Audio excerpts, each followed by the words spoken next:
So this gonna be off the top of my head, but No Limit versus Cash Money in the music verses. Wow, talk about two of the most important labels in the mid to late '90s in hip hop.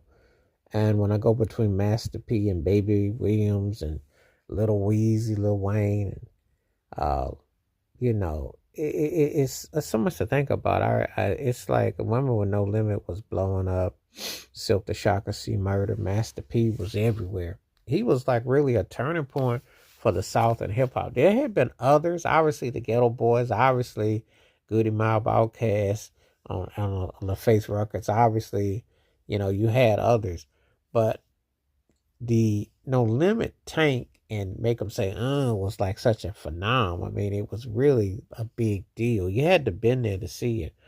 He took an investment and ran with it. He was like one of the first cats that you really saw an independent, like the way he was pushing himself more so. I know Diddy did it, Easy did it, but this cat really was like is running the label, but also brought his family along, kind of like a Hammer type of thing, if you will. And they had quite a bit of success. I remember those tanks were in all of the pictures, and they had a distinctive sound. That part of Louisiana, they were, you know, definitely built you know, a run. And then when they acquired Snoop Dogg, that was kind of like a big free agent move. Then they were making their movies. I mean, No Limit was a way of life. It looked, it was after the East Coast had been dominant. You grew up watching Def Jam, and then you had, obviously Ruthless with Easy, and then Luke had his own thing, and then of course Death Row and all that, and then Bad Boy and everything. And everything had been kind of, and then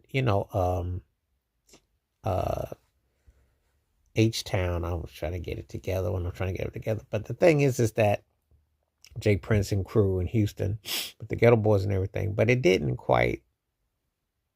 things didn't quite really hit on the bigger scale until like what No Limit did. But then Cash Money came along, and Baby Williams and Lil Weezy and them, and they had a crazy distribution deal with Universal, with masters and publishing. And that was the thing. These acts weren't just, the cast that run the labels weren't just uh, being, boutique cats. They was coming with the ends. They was coming to deliver with the artists, and also stealing their stamp. So it was a merch tie-in, if you will. It was a merch mogul approach. So, it was something that